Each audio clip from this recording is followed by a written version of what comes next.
I said it's not cheating if it's with a woman. And honestly, I still don't think it is, but now my entire life is falling apart, and I'm just trying to breathe through each day. I'm Rachel, 32, and 2 years ago, I had what everyone would call a perfect life. Thomas and I met in college. He was the guy everyone wanted to date, but somehow he became my best friend first. We'd stay up all night talking about everything and nothing and somewhere. Between midterms and graduation, friendship turned into more. He was there for me when my ex disappeared after he got pregnant with Caleb. Thomas stepped up, holding my hand through doctor's appointments and midnight feedings. When Caleb was 2, Thomas adopted him, though between us I did most of the paperwork, while he just signed where needed. We got married, bought our starter home, and had Emma and Liam within 3 years.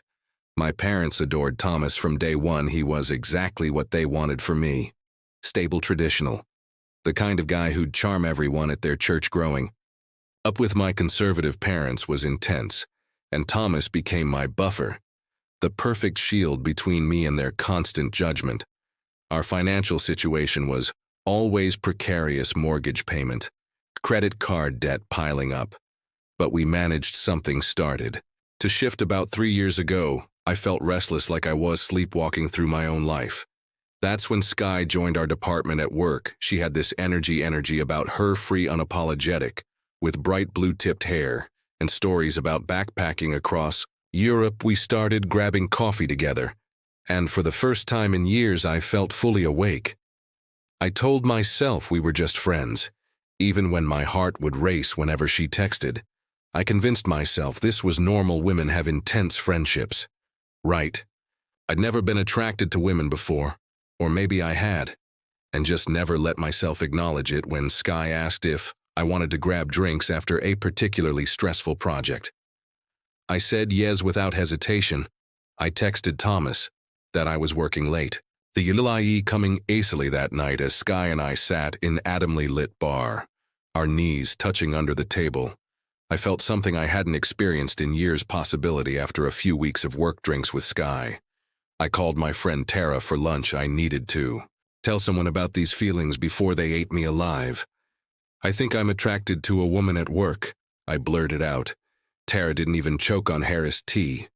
You might be bisexual, she said casually. It's more common than people think. That word, bisexual, gave me something to hold on to, a way to explain what I was feeling without having to question my entire marriage or identity. Sky and I were getting closer. Our coffee breaks got longer, our text conversations more frequent. I'd check my phone constantly, making excuses to go to the bathroom just to see if she'd messaged. Thomas started giving me concerned looks when I'd laugh at my phone during family dinners. Work stuff, I'd say, and he'd nod, trusting me completely. Sky had no idea I was married with kids. I'd created this fictional version of myself, recently separated, co-parenting amicably with my ex. I never wore my wedding ring to our outings, and I'd carefully curated my social media. The night everything shifted. We were celebrating landing a big client. The holder went out, but by midnight it was just Sky and me left at the bar. When she kissed me, it felt like every cliché: fireworks, electricity, the world stopping, and the Uber home reality came crashing back. I had just cheated on my husband, but then a thought bubbled up that would become my mantra. It wasn't really cheating if it was with a woman, right? This was different. This was about me discovering a part of myself. No, rejecting Thomas within a month. Sky and I were seeing each other 3, sometimes 4 times a week. I crafted an elaborate network of lies, networking events, girls' nights with coworkers. Thomas had never met professional development seminars.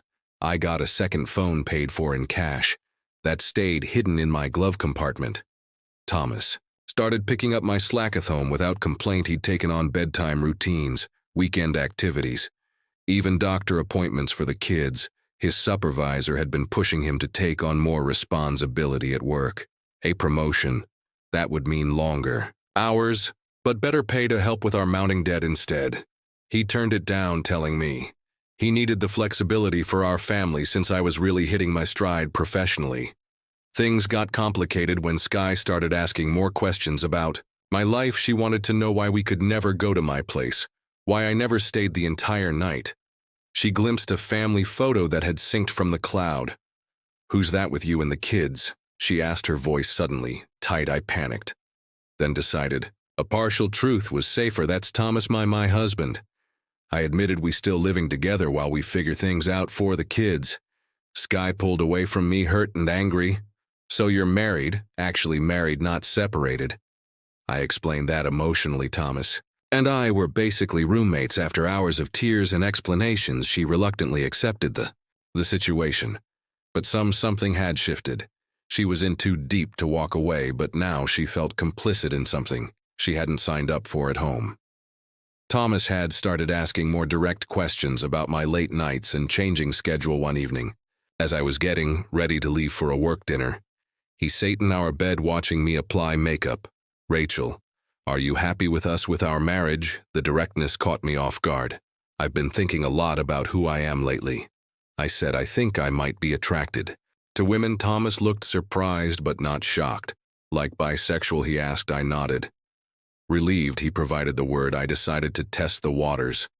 "You know," I said carefully, "some people believe it's different when it's with the same gender. Like it's not really cheating." In the same way, Thomas frowned slightly. "I'm not sure I understand what you mean." I backpedaled quickly, but I'd planted the seed. However he reacted later, I could say I'd been open about my feelings the day everything fell apart. Started like any other Sky. And I went to a hotel downtown, a splurge we'd been planning for weeks.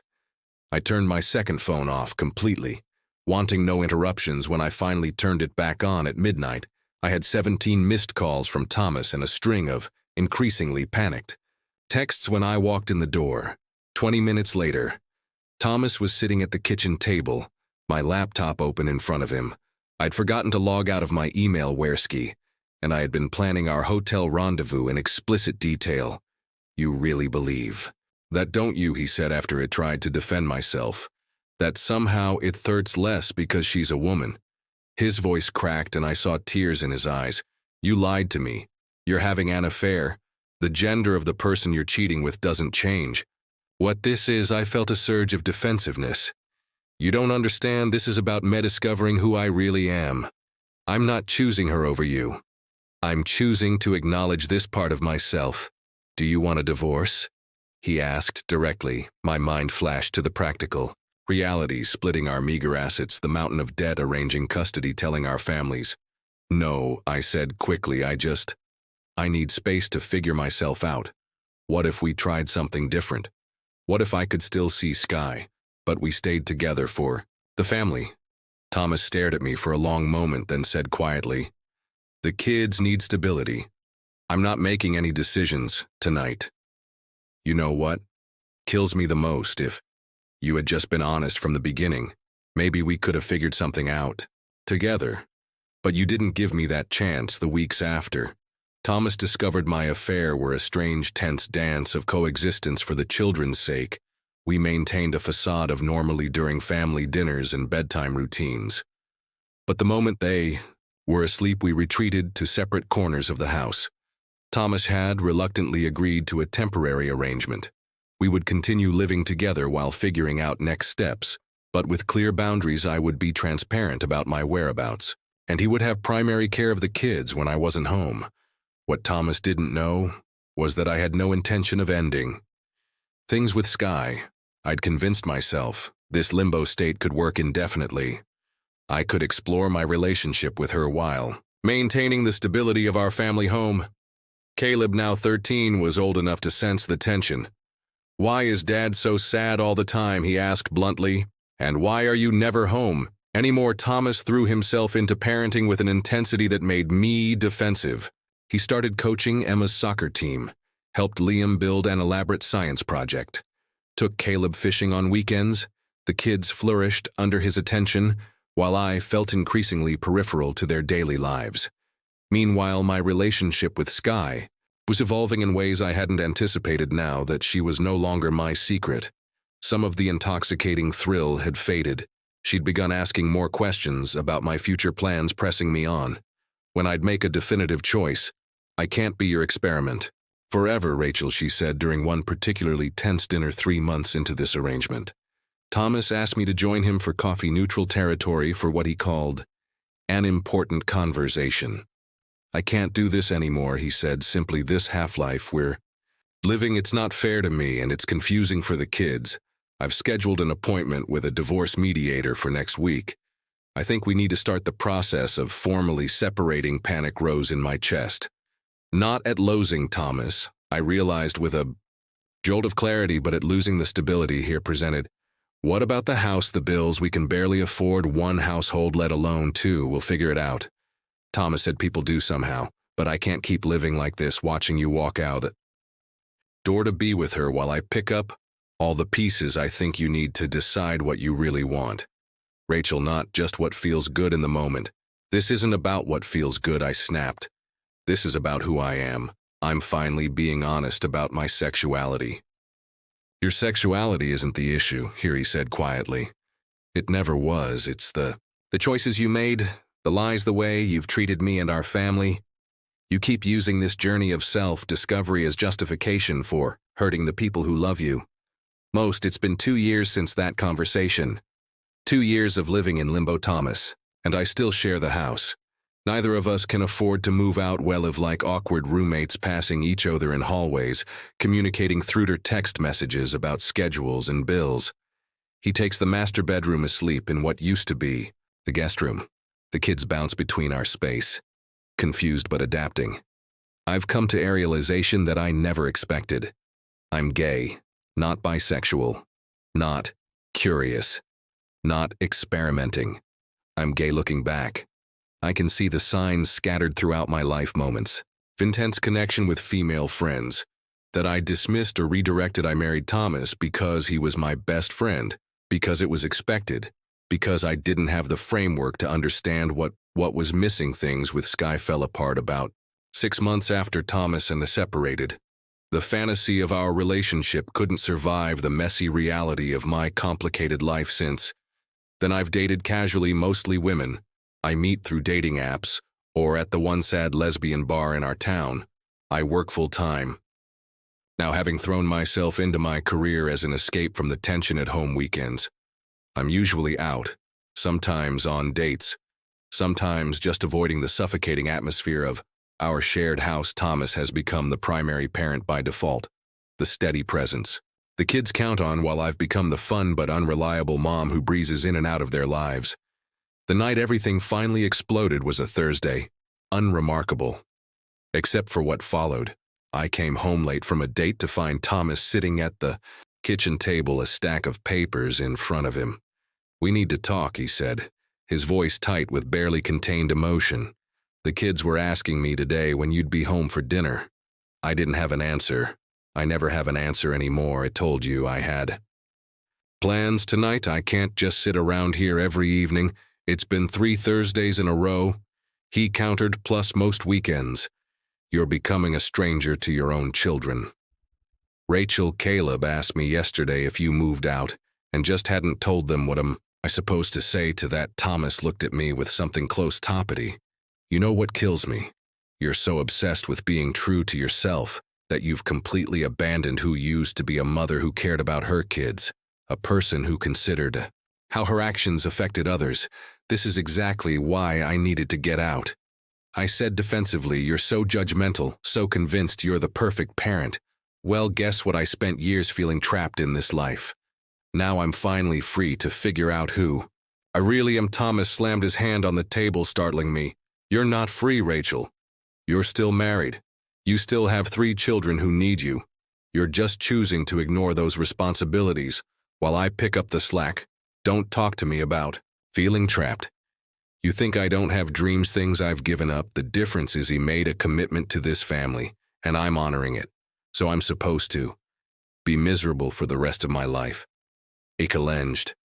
No, he said quietly. You're supposed to find a way to honor your truth without destroying everyone around you. You're supposed to be an adult. He pushed a stack of papers toward me. These are the revised divorce terms from my lawyer.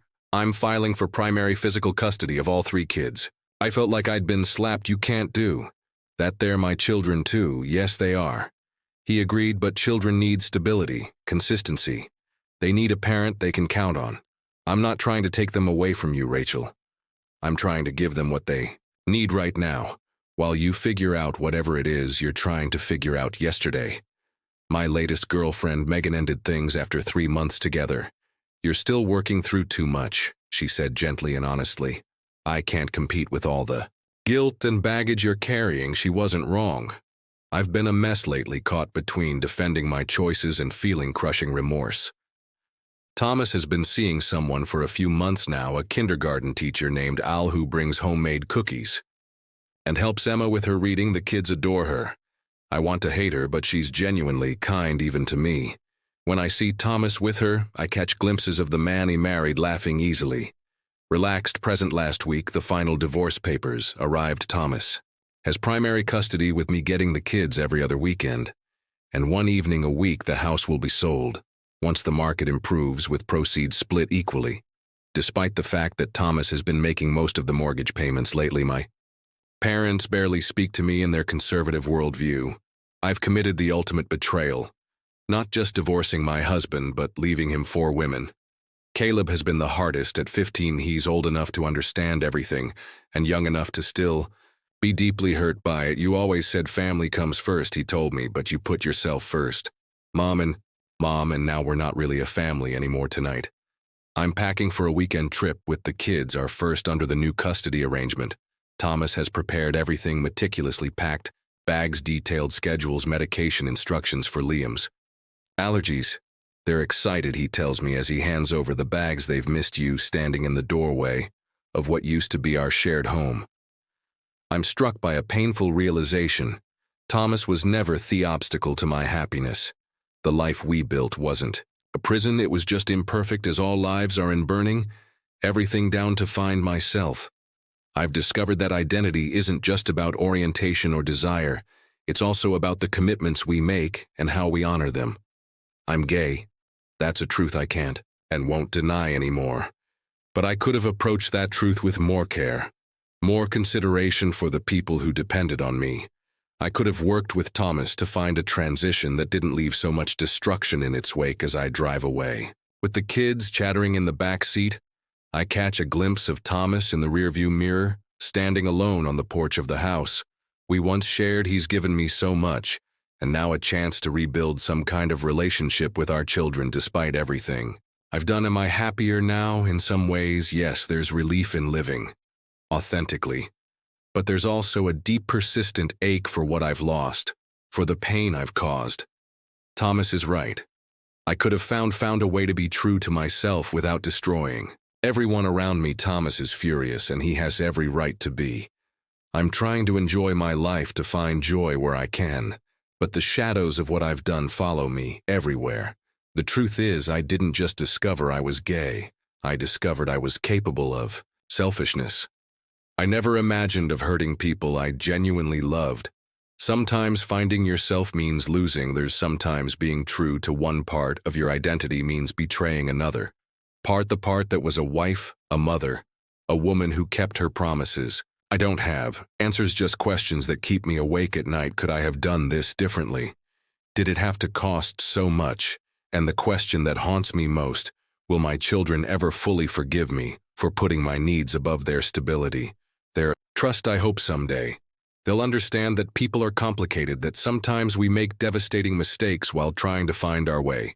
In the meantime, I'm just trying to breathe through each day, to build what I can to accept what I've lost. My sexuality wasn't the issue. It was my choices, my lies, my refusal to consider the cost of my actions. That's the truth I'm finally ready to face, even if it's the hardest one of all.